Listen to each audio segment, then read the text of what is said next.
Mr Mayor, how will the budget deliver your objective of a thriving economy open to the world, considering the chaos around Brexit? Well, I think we can't. I know some colleagues on the Assembly are unhappy when phrases like chaos are used in the same sentence as Brexit, and apologies to Sir Member Hall. But we are concerned, I am concerned about the consequences of a no-deal Brexit. Even the government are concerned about the consequences of a no-deal Brexit. The London Resilience Forum have done work in relation to public services and our impacts, things like emergency services, councils, utilities. We've been speaking to businesses across London. We surveyed them a few months ago and have been taking on board what they have been saying. In answer to a previous question, my Chief of Staff referred to concerns around housing and construction workers. And so there is no sector in London not adversely affected by a catastrophic no-deal scenario, from construction to hospitality to the NHS to teaching to social care. And it's a big concern. I'd make this point. That the contributions made by people working through their taxes, the contribution made by business being profitable via corporation tax, business rates, helps us to provide the public services that we need.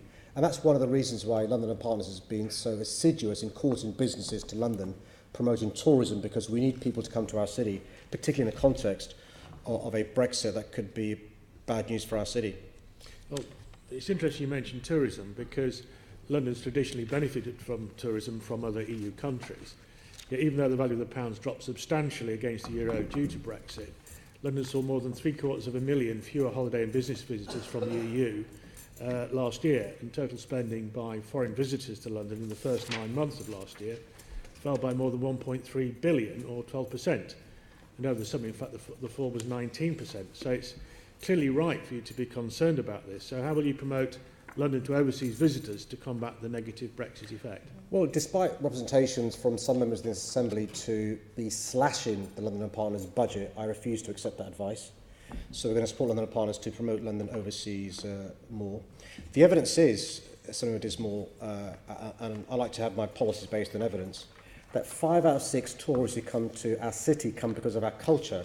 So again, those lobbying me to slash our culture budget, and of course talking about Senator Bailey, I refuse to do so, because our culture helps more tourists come to our cities. It's really important to understand the benefits of not just culture but tourism to our city. And it's really important to understand having a thriving tourist industry benefits our hotels, benefits our restaurants, it benefits those using transport for London, it benefits all parts of London's economy. And as I said to you, we've got to be promoting our economy and we want it to be flourishing and thriving. But you're right to be concerned. We're concerned about the consequences of a bad deal exit. And I'll make this point. Nobody will want to come and visit a city if they think the people in that city are insular, inward-minded and not welcoming.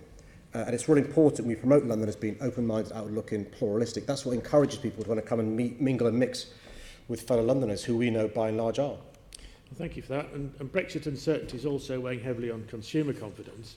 We've seen many major retail businesses go bust, and London retailers have seen sales volume fall by more than forecast. The British Retail Consortium has said retailers had their worst Christmas in a decade, and capital economic. Make sure we address the issue of food